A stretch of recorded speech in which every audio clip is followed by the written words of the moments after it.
Assalamu alaikum wa rahmatullahi wa barakatuh. J'espère que vous allez bien. Inch'Allah, on va poursuivre dans l'histoire de la vie du prophète Muhammad sallallahu alayhi wa sallam, et on avait parlé la semaine dernière de certains parmi les associateurs qui ont reconnu la beauté du Coran, le miracle du Coran, l'éminence du Coran et le fait que ce n'est pas la parole d'un être humain, contrairement à ce que certains ont essayé de faire croire. Donc, parmi les plus grands des Qurashites, comme Al-Walid ibn al-Mughira ou bien Utbah, il y a donc comme eux des gens qui ont reconnu que le Coran était bien quelque chose de particulier, quelque chose qui n'avait pas d'égal parmi les paroles. Et aujourd'hui, on va continuer à parler du Coran, Inch'Allah ta'ala. Bismillahirrahmanirrahim. Alhamdulillahi Rabbil Alamin. Wa sallallahu wa sallam ala Sayyidina Muhammad wa ala alihi wa sahbihi at-tayyibin at-tahirin. Allahumma la sahla illa ma ja'altahu sahla. Wa anta ya hayyu ya qayyum taj'alu al-hazna idha shi'ta sahla. Allahumma 'allimna ma jahilna. وذكرنا ما نسينا وانفعنا بما علمتنا وزدنا علما. La louange est à Allah, le Seigneur des mondes, et que l'honneur et l'élévation en degrés soient accordés au prophète Muhammad sallallahu alayhi wa sallam. Nous demandons à Allah qu'il nous fasse apprendre ce que nous ignorons, qu'il nous fasse nous rappeler de ce que nous avons oublié et qu'il nous augmente en connaissance. Et nous lui demandons de nous préserver de l'état des gens de l'enfer, et nous demandons à Allah de nous accorder une intention sincère dans l'apprentissage de la science de la religion et dans l'application de celle-ci.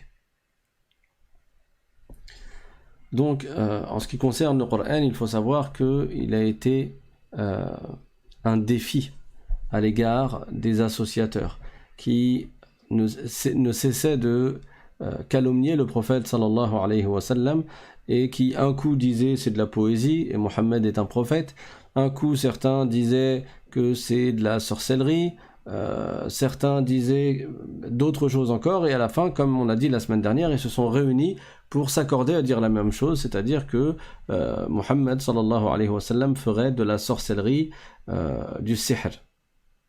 Alors qu'en réalité, le Coran, c'est la révélation de la parole d'Allah subhanahu wa ta'ala. Et les mots du Coran qui sont en langue arabe et que nous avons dans le Mus'haf, ces mots-là ne sont pas l'attribut même de la parole d'Allah, puisque c'est des mots qui ont un début, qui ont une fin, alors que la parole d'Allah est éternelle. Mais ces mots, c'est les termes qui ont été révélés au prophète sallallahu alayhi wa sallam et qui expriment la parole d'Allah qui n'a pas de début et qui n'a pas de fin. Et comme j'ai déjà expliqué dans d'autres cours, la parole d'Allah ne ressemble pas à la parole des créatures. Quand on parle de l'attribut de Dieu qui est Al-Kalam, la parole ne ressemble pas à la parole des créatures, ça n'est pas des lettres, ça n'est pas des sons, ça n'est pas une voix, ça n'est pas une langue arabe ou autre. Mais le Mus'haf, le Coran qu'il y a dans le Mus'haf et qui est en langue arabe exprime l'attribut de la parole d'Allah. Et c'est un miracle que le prophète sallallahu alayhi wa sallam a annoncé comme étant un défi pour les mécréants. Parce qu'il disait que le prophète était un menteur, il disait que le prophète sallallahu alayhi wa sallam avait inventé ces paroles-là, alors Allah ta'ala a fait que les associateurs aient pour défi de faire quelque chose de pareil. Puisqu'ils prétendent que ce ne sont que des mots que le prophète Muhammad sallallahu alayhi wa sallam a inventés, alors qu'ils essayent de faire la même chose s'ils en sont capables. Et bien entendu, ils n'en sont pas capables. Ils n'en sont pas capables. Allah Ta'ala dit dans le Coran: قُلْ لَئِنِ اجْتَمَعَتِ الْإِنسُ وَالْجِنُّ عَلَىٰ أَن يَأْتُوا بِمِثْلِ هَذَا الْقُرْآنِ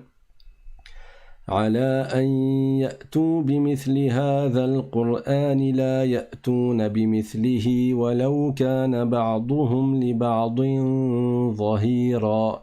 C'est-à-dire que dit que si les hommes et les djinns se rassemblaient pour apporter quelque chose qui est semblable à ce Coran, alors ils ne sauraient pas produire quelque chose de semblable. Ils ne produiraient rien de semblable, même s'ils se soutenaient les uns les autres. Et là, on parle de tous les êtres humains et tous les djinns. C'est donc bien un défi qui est de dire ils ne sont pas capables de faire comme le Coran, eux qui prétendent que ce ne sont que des mots que Mohammed sallallahu alayhi wa sallam a inventés. Et effectivement, ils n'en ont pas été capables. Mais ils ont continué à critiquer le prophète sallallahu alayhi wa sallam. Ils ont continué à le traiter de sorcier, etc. Alors, le défi a baissé d'un cran et le défi a été de composer quelque chose d'aussi éloquent que 10 sourates du Coran. Quelque chose d'aussi éloquent que 10 sourates. Et en termes d'éloquence, les Arabes étaient extrêmement forts à cette époque. Et ils étaient connus pour cela. Ils se réunissaient, ils faisaient des concours. De différentes tribus arabes se réunissaient au même endroit pour faire des concours sur de la poésie, sur des poèmes qu'ils écrivaient.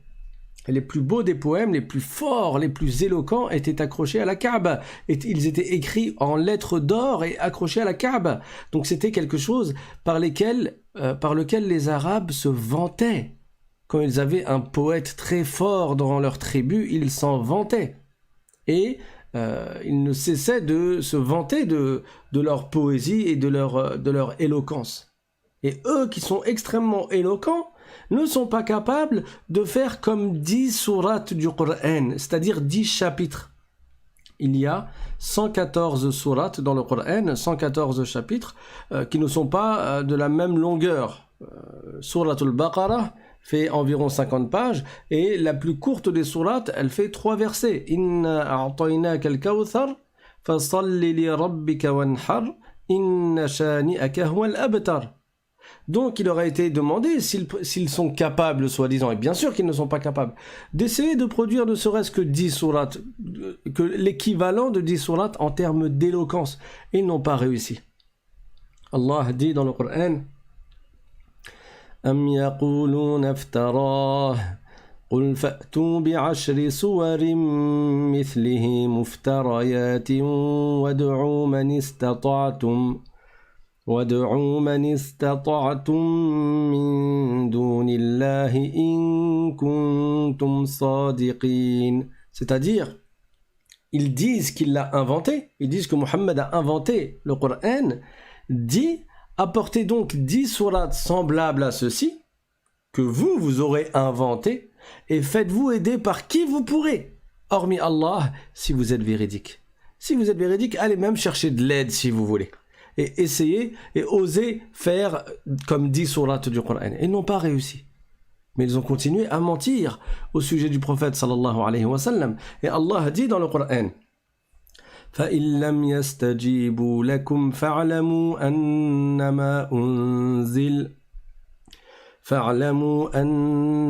أُنزِلَ بِعِلْمِ اللَّهِ وَأَن لَّا إِلَٰهَ إِلَّا هُوَ فَهَلْ أَنتُم مُّسْلِمُونَ. C'est-à-dire, et s'ils ne vous répondent pas, alors sachez que c'est par la science d'Allah que le Coran est descendu. C'est pas Mohammed qui a inventé des mots. Et sachez qu'il n'y a pas d'autre divinité qu'Allah. Alors êtes-vous soumis à Allah? Êtes-vous devenus musulmans?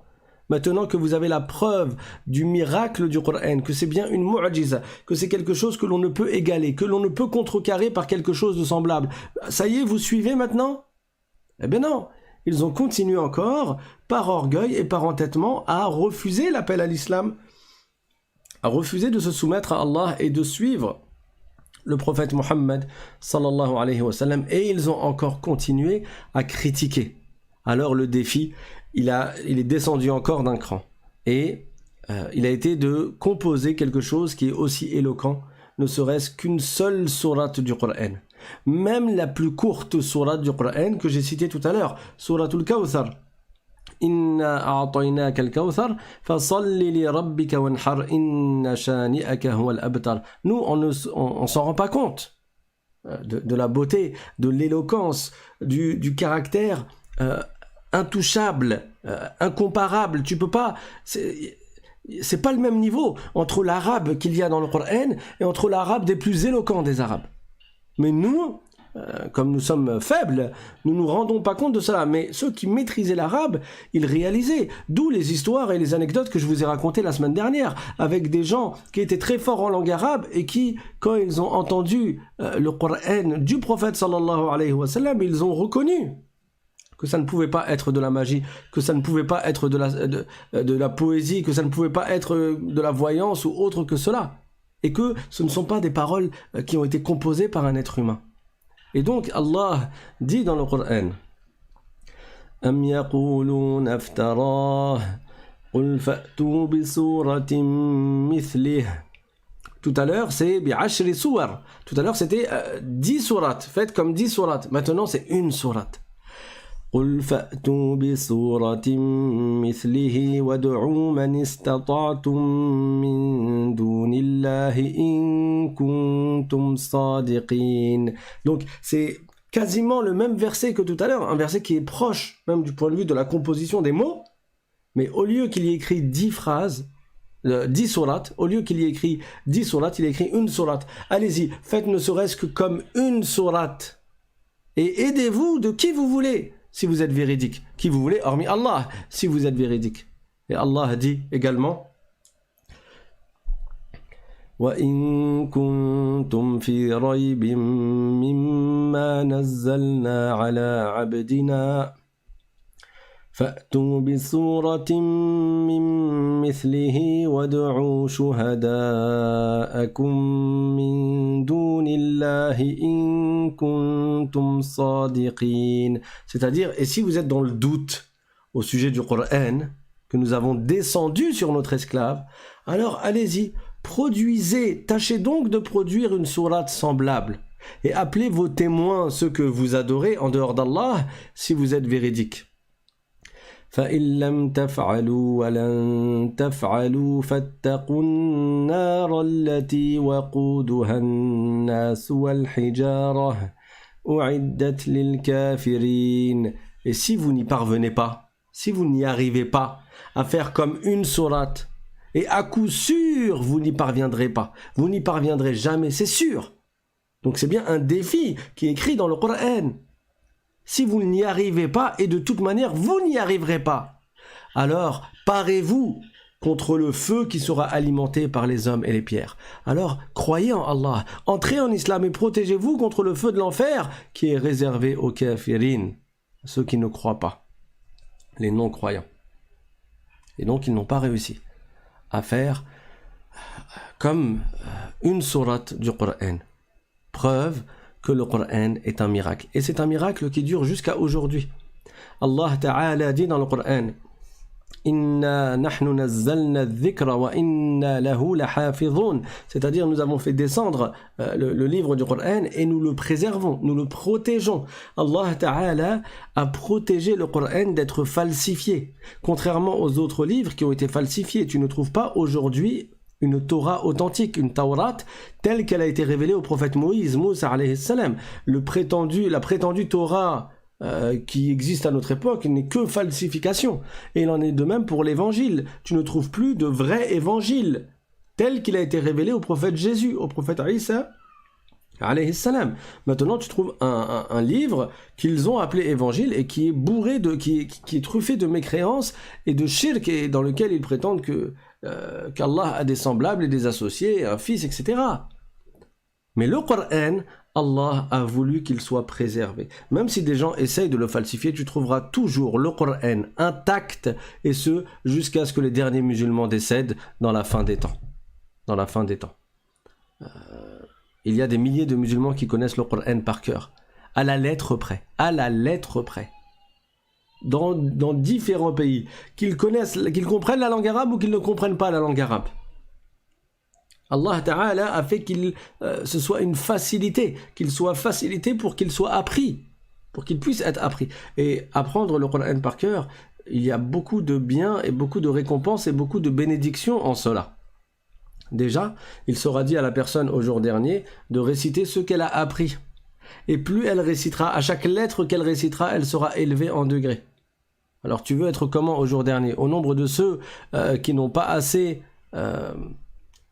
investi, qui n'ont pas assez appris du Coran, ou bien tu veux, yani qui n'ont pas beaucoup appris, ou bien tu souhaites être de ceux qui vont réciter tout le Coran. Le choix, tu le fais ici, tu le fais dans ce bas monde. Et ce que tu auras appris dans ce bas monde, tu le réciteras au jour dernier. Et en fonction de là où tu en es arrivé, tout ce que tu as récité, tu seras élevé en degrés. Le Coran intercédera en faveur de celui qui l'a appris. Donc il y a un grand bien et un grand mérite. Et chaque fois que tu écoutes le Coran, tu as une récompense pour chaque lettre que tu écoutes. Quand tu écoutes quelqu'un réciter le Coran, et quand toi tu récites le Coran, bien sûr avec une bonne prononciation, etc., en appliquant les règles du Coran, du tajwid, de la récitation, tu as 10 récompenses pour chaque lettre que tu récites. Tu as 10 hasanat pour chaque lettre que tu récites. Et le Coran, les gens ne s'en lassent pas, le musulman ne s'en lasse pas, le Coran est magnifique. Plus tu l'écoutes, plus tu ressens qu'il est magnifique. Dans la récitation du Coran, il y a de la sérénité, il y a de l'apaisement. Il est beau. Tu trouves dans les pays musulmans jusqu'à aujourd'hui des gens qui ont un métier dans leur boutique ou dans leur petite usine. Ils mettent le Coran tous les jours de leur vie, tous les jours où ils travaillent. Tu passes dans la rue où il y a ces magasins, un menuisier, un charpentier, un mécanicien ou autre. Tu vois, il a mis le Coran à longueur de journée. Il ne s'en lasse pas. C'est beau le Coran. Et personne n'a pu faire comme le Coran. Personne n'a pu dire au prophète Mohammed sallallahu alayhi wa sallam, bon tu nous as lancé un défi, tu nous as défié, on était censé faire comme le Coran, voilà, j'ai réussi à faire comme le Coran, c'est plus la peine de discuter avec toi parce que tu nous as défié, on a réussi, on a gagné le défi, donc en fait tu dis n'importe quoi. Personne n'a pu le faire. Et c'est pour ça qu'ils se sont sentis obligés de mentir. Ils se sont sentis obligés de le combattre. Ils ont essayé de le tuer, ils ont torturé ses compagnons. Parce qu'ils n'ont pas pu adopter la méthode de dire tu nous as lancé un défi, voilà le défi, ça y est, c'est réglé, c'est fini, tu peux rentrer chez toi. Ça, ils ne pouvaient pas le faire. Parce que le Coran est un miracle. Et c'est une preuve que le Coran est un miracle. Et c'est le plus grand des miracles. C'est un miracle qui dure depuis 1400 ans. Depuis 1400 ans, personne n'a pu remettre en cause apporter ou attribuer une faiblesse ou une incohérence ou une faiblesse dans l'éloquence du Coran. Et en plus, le Coran contient, là on parle, depuis tout à l'heure je parle juste de l'éloquence, mais il contient également un i'jaz, c'est-à-dire quelque chose qui est inatteignable, que l'on ne peut égaler, non seulement du point de vue de l'éloquence, mais également du point de vue des informations qui sont dedans. Le Coran contient des sujets de la croyance, la aqidah. Il contient les lois de l'islam, ou des lois de l'islam, les ahkam. Il contient les transactions, le sujet du mariage, le comportement à avoir dans le couple, le sujet du divorce, le sujet de l'héritage. Et il contient également d'autres sujets concernant les lois. Il contient des obligations et des interdictions. Il contient des informations sur le passé, pour qu'on en tire des leçons et des morales. Et on a vu dans les histoires des prophètes, toutes ces histoires qui sont citées dans le Coran. Alors que le prophète sallallahu alayhi wa sallam ne lisait pas et n'écrivait pas. Donc il n'a pas pu obtenir ces informations à partir d'un texte qu'il aurait lu d'ailleurs. En tout cela, il y a un miracle. Et en plus, le Coran contient des informations qui auront lieu dans le futur. Et certaines ont eu lieu depuis l'époque où le Coran a été révélé au prophète sallallahu alayhi wa sallam. Certaines ont eu lieu déjà. Donc ça prouve la véracité du Coran, la véracité du prophète Mohammed sallallahu alayhi wa sallam. Et le Coran contient des informations sur ce qu'il va y avoir après la mort, sur ce qu'il va y avoir dans l'au-delà. Il y a aussi des informations sur la création de l'être humain, sur la formation de l'être humain. Dans 3 obscurités dans le corps de sa mère. Et ces choses-là, certaines d'entre elles ont été prouvées ou ont été observées plus de 1000 ans après. Ce n'est qu'à notre époque que dans la science, on a pu observer des choses qui étaient déjà décrites dans le Coran ou dont le Coran faisait déjà allusion. les scientifiques, à notre époque, ils disent que la douleur de la brûlure, elle ne se sent qu'au niveau de la peau. Les nerfs qui permettent de ressentir la douleur de la brûlure, ils sont tous au niveau de la peau. Donc quand la peau elle est brûlée, ce qu'il y a à l'intérieur, les organes internes, tu ne ressens pas la douleur lorsqu'ils sont brûlés. C'est au niveau de la peau. Et dans le Coran, Allah Ta'ala dit, dans un verset qui a été révélé il y a 1400 ans au prophète Muhammad sallallahu alayhi wa sallam, كُلَّمَا نَضِجَتْ جُلُودُهُمْ بَدَّلْنَاهُمْ جُلُودًا غَيْرَهَا كُلَّمَا نَضِجَتْ جُلُودُهُمْ بَدَّلْنَاهُمْ جُلُودًا غَيْرَهَا لِيَذُوقُوا الْعَذَابَ. C'est-à-dire que en enfer, chaque fois que leur peau fondra, on leur mettra une nouvelle peau, leur sera reconstituée une nouvelle peau afin qu'ils goûtent au châtiment, afin qu'ils goûtent à la douleur du châtiment. Donc il s'agit bien de la peau qui est citée dans ce verset du Coran. Et ça correspond à ce que des scientifiques ont observé il n'y a pas si longtemps que ça. Et on trouve même dans la parole du prophète sallallahu alayhi wa sallam, pareil, des hadiths dans lesquels il y a des indications sur des choses qui n'étaient pas connues à cette époque. Le prophète sallallahu alayhi wa sallam a dit أوقد على النار 1000 عام ثم حتى احمرت ثم 1000 عام حتى ابيضت ثم 1000 عام حتى اسودت فهي سوداء مظلمة. C'est-à-dire, le prophète sallallahu alayhi wa sallam a dit que l'enfer a été attisé pendant 1000 années et il était rouge. Il a été attisé encore pendant 1000 années et il était blanc. Et il a été attisé encore pendant 1000 années et il est devenu noir. Et l'enfer est noir obscur.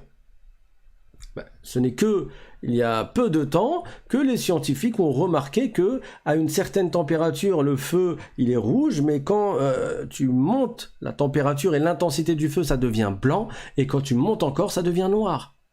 Donc il y a dans la parole du prophète sallallahu alayhi wa sallam et dans le Coran des choses que qu'un individu lambda n'aurait pas pu dire à cette époque-là. Et toutes ces choses-là sont montrent la véracité du prophète sallallahu alayhi wa sallam. Allah Ta'ala dit dans le Coran يَخْلُقُكُمْ فِي بُطُونِ أُمَّهَاتِكُمْ خَلْقًا مِّن بَعْدِ خَلْقٍ فِي ظُلُمَاتٍ ثَلَاثٍ.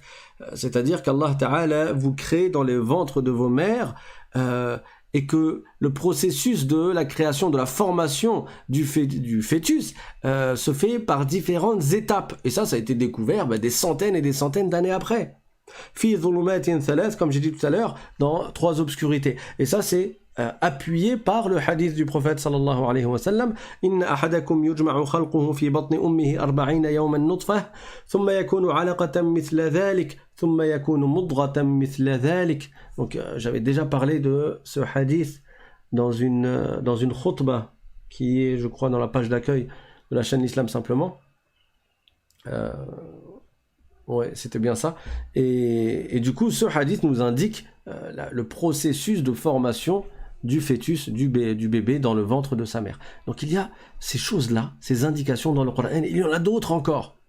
Alors bien sûr, ne pas aller inventer des choses ou essayer de faire des micmacs pour essayer d'inventer des choses qui n'ont rien à voir, comme certains l'ont fait. Il y a des gens qui veulent absolument citer des choses dans le Coran et dire que c'est des miracles, et ces choses-là, c'est du grand n'importe quoi, d'accord ? Certains ils vont citer un verset du Coran, ils vont dire voilà, dans le Coran c'était déjà écrit qu'il y allait avoir de l'électricité après avec de la lumière et des lampadaires, et il essaye de te trouver un verset, il va t'inventer une signification qui est fausse. Faut pas aller dans ce dépasser la limite et exagérer et dire n'importe quoi dans ce domaine-là non plus. Ou d'autres qui te disent que le soi-disant Big Bang, qui est une grande invention des non-croyants, il serait indiqué dans le Coran. Non, bien sûr que non. Il n'y a pas eu de Big Bang. D'accord ? Donc, tout ça, l'éloquence du Coran, qui est en soi un miracle, le fait qu'il y ait des informations sur le passé, que le prophète sallallahu alayhi wa sallam a donc transmis dans le Coran, et qu'il n'était pas censé les avoir su, puisqu'il ne les lisait pas et il n'écrivait pas, ça c'est en soi un miracle. Et le fait qu'il y ait des informations dans le Coran qui ont été connues ou qui ont eu lieu, qui se sont avérées après la mort soit après la révélation de ces versets, soit après la mort du prophète sallallahu alayhi wa sallam. Tout cela montre le i'jaz du Coran. Le fait que le Coran est un miracle de la part d'Allah subhanahu wa ta'ala. Un jour, ou plutôt un soir, il y a Abu Sufyan, donc qui était un des grands ennemis du prophète sallallahu alayhi wa sallam pendant de longues années. Abu Jahl également, et Al-Akhnas. Alors Abu Sufyan, lui, il est entré en islam des années après. Ces trois-là, ils sont partis chacun de leur côté sans se concerter. Ils sont partis jusqu'à la maison où il y avait le prophète sallallahu alayhi wa sallam pour écouter la récitation du Coran. Tellement c'était beau, tellement c'était quelque chose d'exceptionnel, d'extraordinaire. C'était extraordinaire. Ça n'était pas des paroles de l'ordinaire. Comme je vous ai dit, ils n'ont pas été capables de faire ne serait-ce que comme la plus courte des sourates. Donc ils reconnaissaient au fin fond de dans leur fort intérieur, ils reconnaissaient que le Coran était un miracle, que c'était exceptionnel, que c'était pas la parole d'un être humain. Donc chacun des trois, qui étaient des grands ennemis du prophète, il a pris son chemin et il s'est mis derrière un mur de la maison du prophète sallallahu alayhi wa sallam, de la maison où était le prophète sallallahu alayhi wa sallam. Et le prophète priait pendant la nuit, pendant toute la nuit. Le prophète sallallahu alayhi wa sallam priait et chacun, il était là à écouter le Coran. Mais personne ne savait que les deux autres étaient là. Et à l'aube, quand le prophète a fini, ils sont rentrés chacun de son côté, mais le chemin les a réunis. Et quand ils se sont retrouvés les uns les autres, ils ont compris qu'est-ce qu'ils faisaient là. Chacun a compris ce que les deux autres faisaient là. Alors ils se sont fait des reproches. Qu'est-ce que tu fais là? Comment ça? Pourquoi tu écoutes Mohammed? En plus, si les gens, ils apprennent qu'on est venu l'écouter, bon, vas-y. Ils se sont promis, on ne reviendra plus pour l'écouter. Le lendemain soir, ils ont fait exactement la même chose.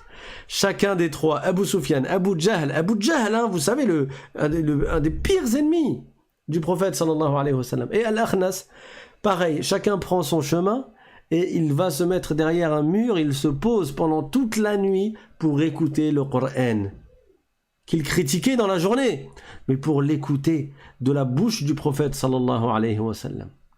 Pourquoi ils ont fait ça? Parce que le Coran est extraordinaire. Parce que le Coran est un miracle et le Coran est le plus grand des miracles. Arrivé à l'aube, chacun a rebroussé chemin pour rentrer chez lui et ils se sont recroisés sur la route. Alors ils se sont encore blâmés les uns les autres, ils se sont fait des reproches et ils ont dit il faut plus qu'on revienne, vas-y on revient plus. Troisième nuit, pareil. Ils sont repartis chacun à son côté et ils se sont mis derrière les murs de la maison et ils ont écouté le prophète sallallahu alayhi wa sallam réciter. Subhanallah. Allah Ta'ala a fait que leur cœur, il soit scellé, il soit fermé. Ils entendent le miracle de la bouche du prophète sallallahu alayhi wa sallam. Mais leur orgueil, leur entêtement fait qu'ils n'acceptent pas. Bien sûr, Abu Sufyan, comme j'ai dit plus tard, des années après, il a fini par embrasser l'islam. Donc la troisième nuit, ils ont fait pareil. Mais cette fois-ci, quand ils se sont retrouvés au retour, après l'aube, ils ont vraiment pris l'engagement de ne plus revenir. Et donc le quatrième jour, au matin, Al-Akhnas, qui était un des trois, il va voir Abu Sufyan et lui dit « Tu penses quoi de ce que tu as entendu de Mohammed ?»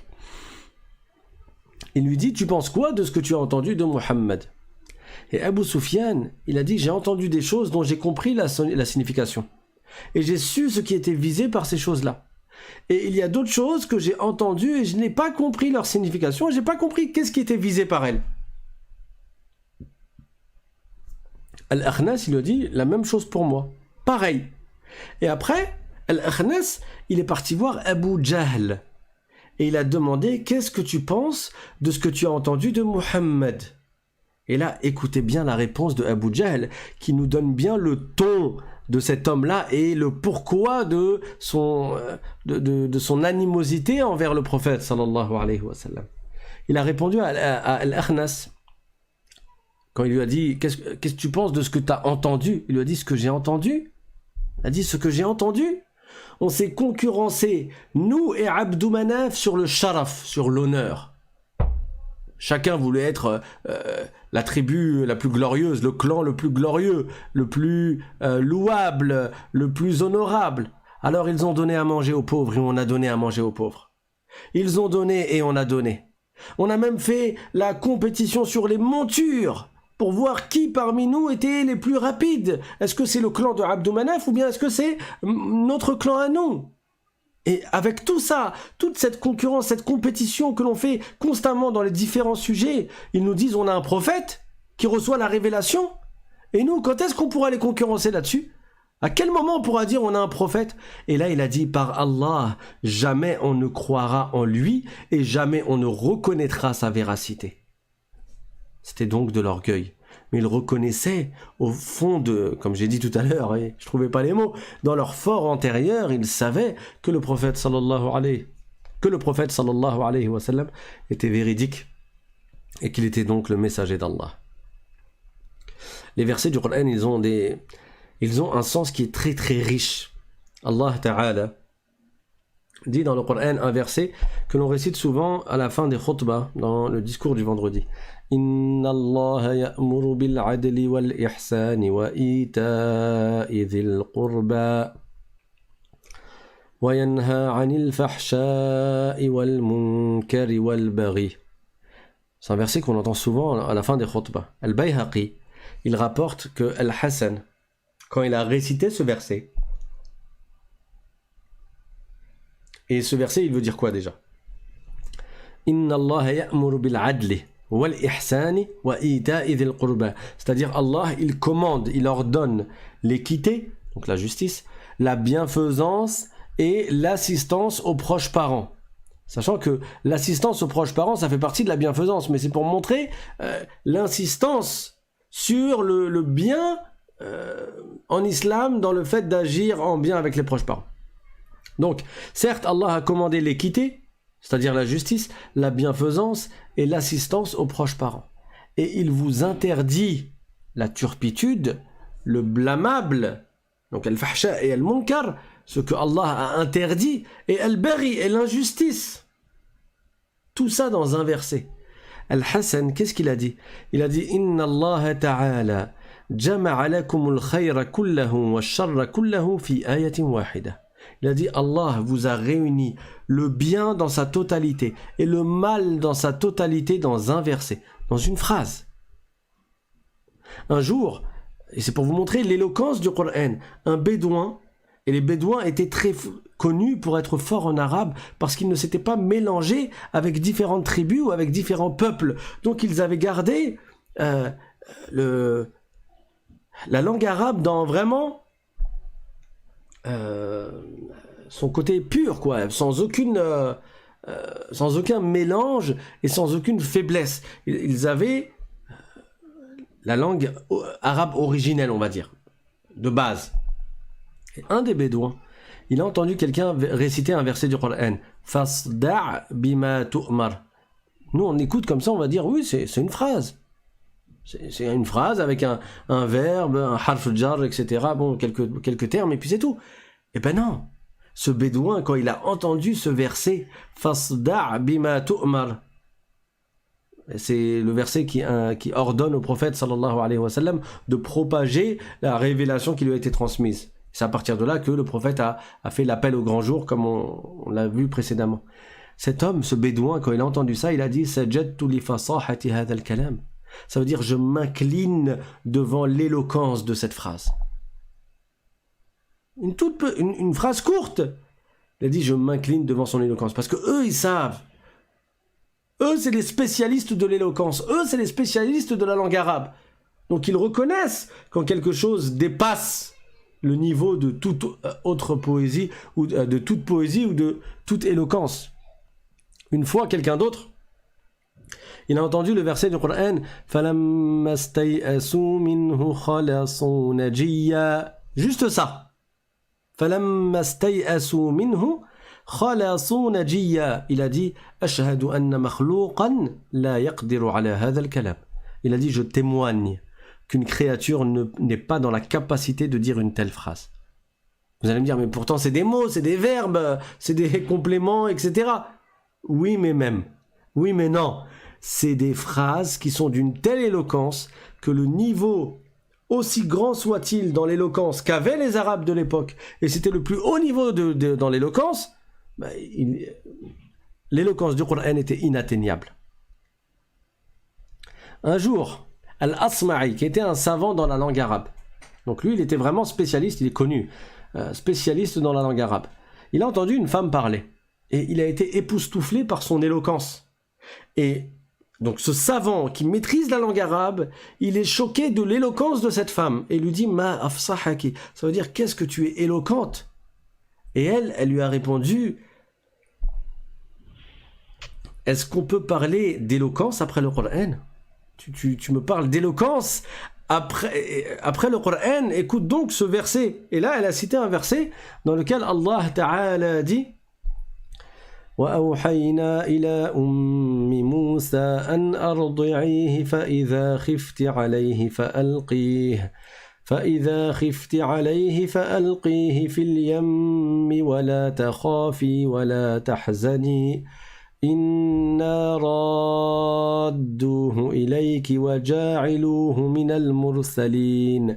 Donc c'est un verset dans lequel il est cité l'histoire où donc il est dit, nous avons révélé à la mère de Moussa, alayhi salam, ceci, allaite-le, donc allaite Moussa, et quand tu craindras pour lui, tu le mets dans le fleuve, comme l'histoire que vous connaissez, que vous avez entendue dans la série Les histoires des prophètes, particulièrement l'histoire du prophète Moussa, alayhi salam. Et la suite du verset indique, donc l'ordre, n'aie pas peur et ne t'attriste pas, certes, nous allons te le rendre et nous ferons de lui un messager. Et là, cette femme, qui était très forte en éloquence, elle a dit dans un seul verset.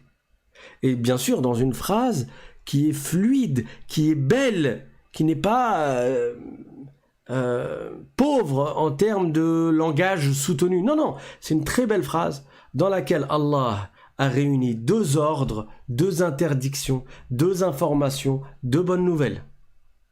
وأوحينا إلى أم موسى أن أرضعيه فإذا خفت عليه فألقيه. Nous avons révélé à la mère de Moussa ceci, allaite-le, premier ordre, et quand tu craindras pour lui, jette-le dans le fleuve.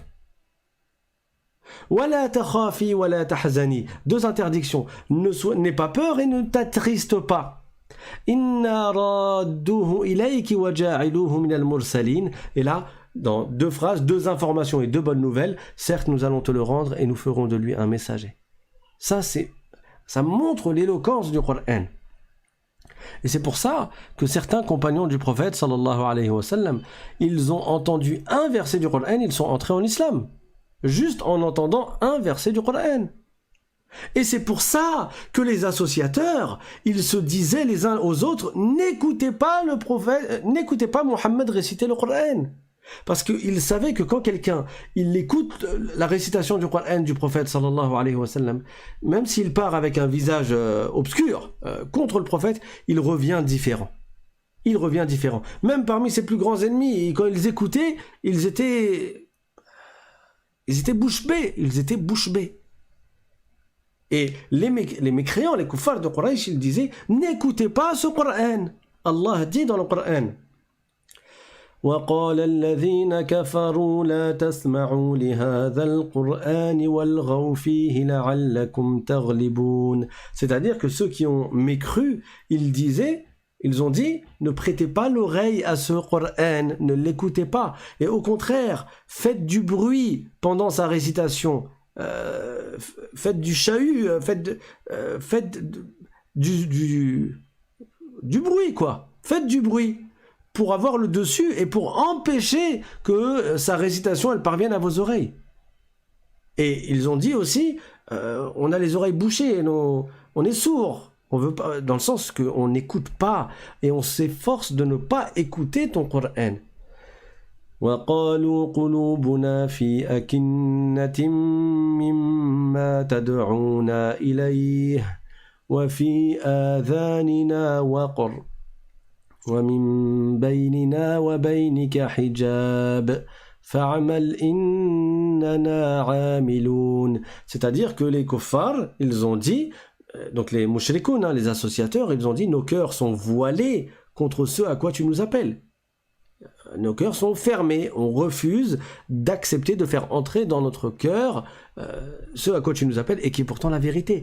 Et ils ont dit, et nos oreilles sont sourdes, wafi adhanina waqar. Il y a comme un couvercle sur nos oreilles, que entre nous et toi, il y a une cloison. Alors vas-y, suis ta religion et nous on suit notre religion. Donc encore une fois, c'est l'orgueil, c'est l'entêtement. Mais ils savaient la vérité. Donc, personne n'a pu faire quelque chose de semblable au Coran. Sinon, comme j'ai dit, ils n'auraient pas senti le besoin de le calomnier, de mentir à son sujet, de le combattre, d'essayer de le tuer, etc. Donc ça n'a rien à voir avec Moussaïlima le menteur, par exemple, Moussaïlima al-Kazzab, qui a vécu à l'époque du prophète sallallahu alayhi wa sallam et qui, vers la fin de la vie du prophète Mohammed sallallahu alayhi wa sallam, cet homme Moussaïlima, il a prétendu être un prophète. Il a dit, oui, je suis associé à Mohammed. Lui, il est prophète et moi aussi, je suis prophète. On a tous les deux la révélation. Et lui, c'était un menteur. Il voulait le pouvoir et il voulait réunir beaucoup de gens autour de lui. Et le prophète, sallallahu alayhi wa sallam, l'a surnommé Moussaïlima le menteur. Et lui, il récitait des paroles avec des rimes, mais il n'y avait pas du tout d'éloquence. Moussaïlima, une fois, il a entendu parler de Suratul Fil. Suratul Fil, c'est une sourate parmi les sourates courtes du Coran. La sourate de l'éléphant, qu'on a citée dans le premier cours sur la vie du prophète sallallahu alayhi wa sallam, qui concerne l'histoire de l'année de l'éléphant, donc l'éléphant et la Kaaba. Et lui, il a voulu faire pareil, Moussaïlima. Et qu'est-ce qu'il a dit ? Il a dit Al-fil, wa ma adraka mal-fil, lahu khurtumun tawil, wa dhanabun qasir. Des mots qui n'ont ni queue, ni tête, ni aucune richesse dans les phrases. Juste, il essayait de faire des rimes. Il a dit l'éléphant, sais-tu seulement ce qu'est l'éléphant ?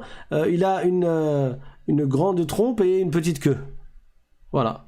Sa queue, elle est petite et sa trompe, elle est grande. C'est ça les phrases que Moussaïlima disait alors qu'il prétendait être un prophète. Et comme il aimait bien manger les fruits, pareil, il faisait des rimes en parlant des fruits. Il parle de la grenouille, il dit là-haut, toi la grenouille, tu as une partie dans l'eau, une partie dans la boue. C'était des phrases qui n'avaient ni queue ni tête, rien à voir avec l'éloquence du Coran.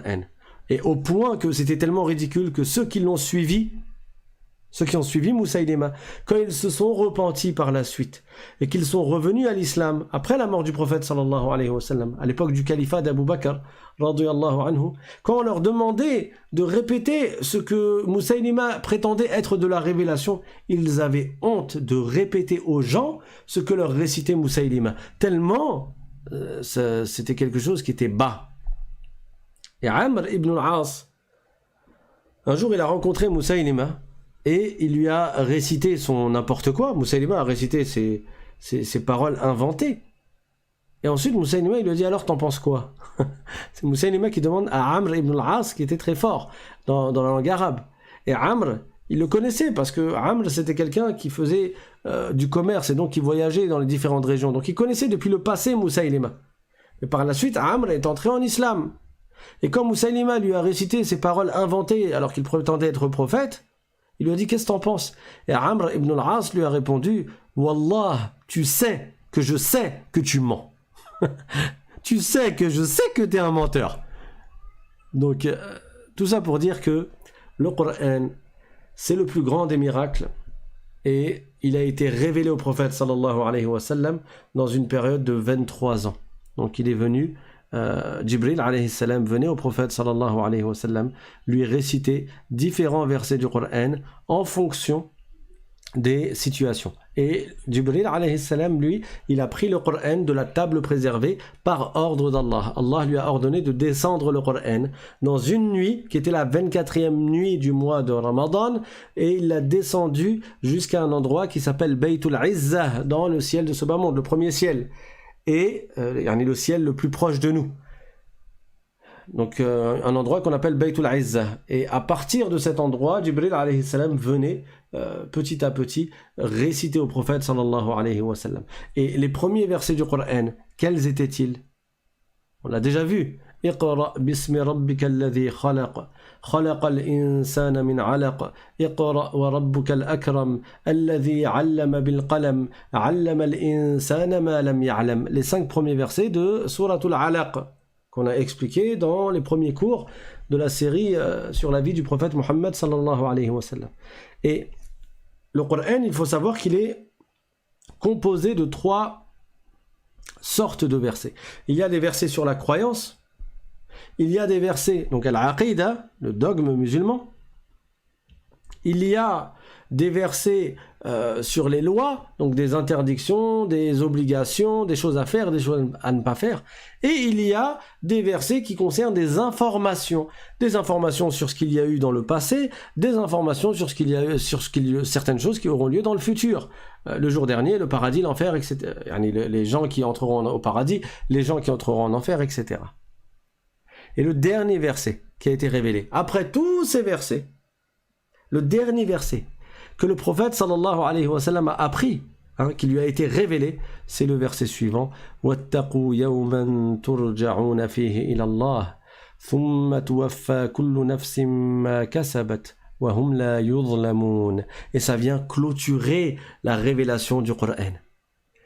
وَاتَّقُوا يَوْمًا تُرْجَعُونَ فِيهِ إِلَى اللَّهِ, c'est-à-dire, et préservez-vous ou préparez-vous, craignez un jour dans lequel vous reviendrez au jugement d'Allah. Et en ce jour, chaque personne recevra la rétribution. À partir de là, chaque personne recevra la rétribution de ce qu'elle aura fait dans ce bas monde.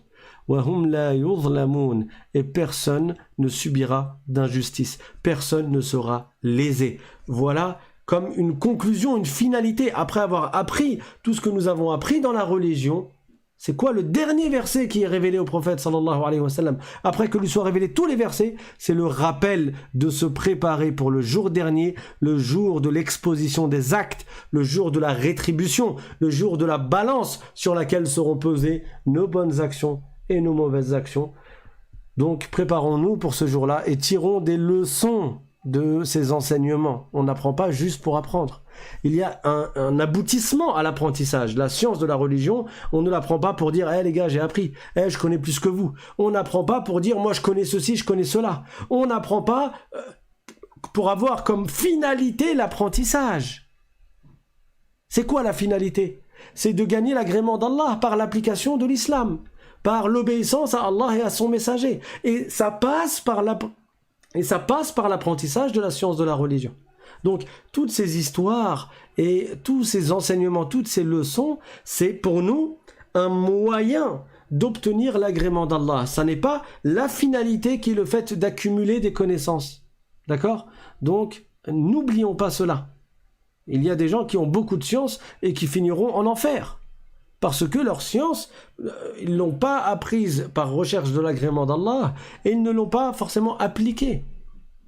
Il y a des gens qui ont plus de science que nous, mais qui n'ont pas recherché l'agrément d'Allah dans l'apprentissage de la science et qui n'ont pas cherché à appliquer cette science-là. Il faut que on se rappelle cet objectif qui est résumé dans le dernier verset qui a été révélé au prophète sallallahu alayhi wa sallam, qui signifie préparez-vous pour un feu. Il signifie préparez-vous ou craignez un jour dans lequel vous reviendrez au jugement d'Allah.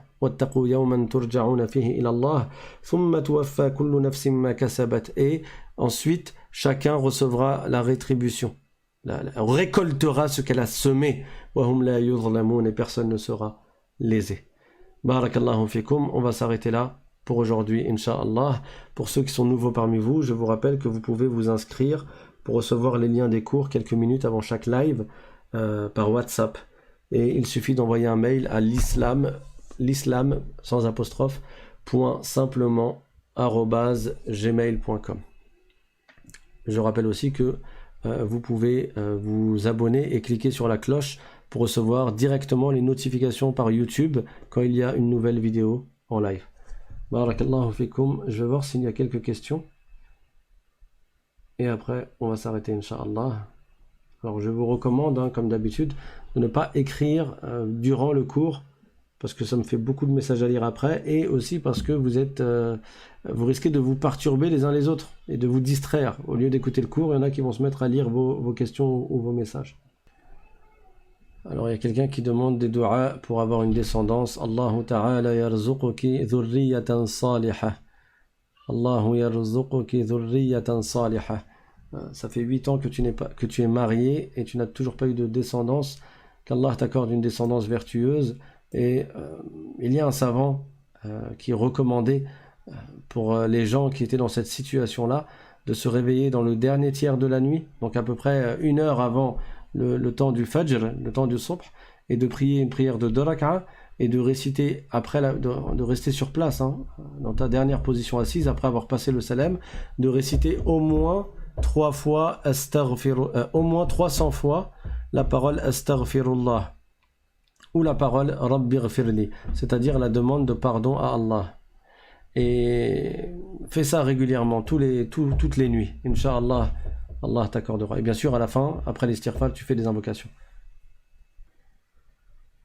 Alors, le nom des sourates, c'est le prophète, sallallahu alayhi wa sallam, qui a enseigné le nom des sourates à ses compagnons. Et c'est le prophète, sallallahu alayhi wa sallam,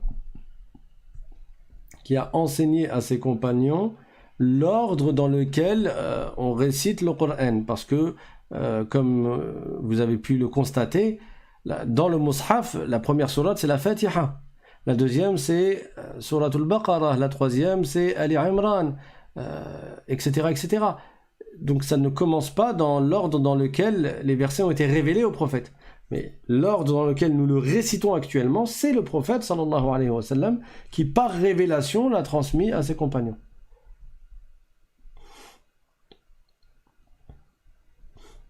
Est-ce que la barbe est une sunnah? Oui. Alors il y a Woulen qui nous dit « Je vous écoute depuis la Guinée-Conakry. Salam à vous, salam à toi. »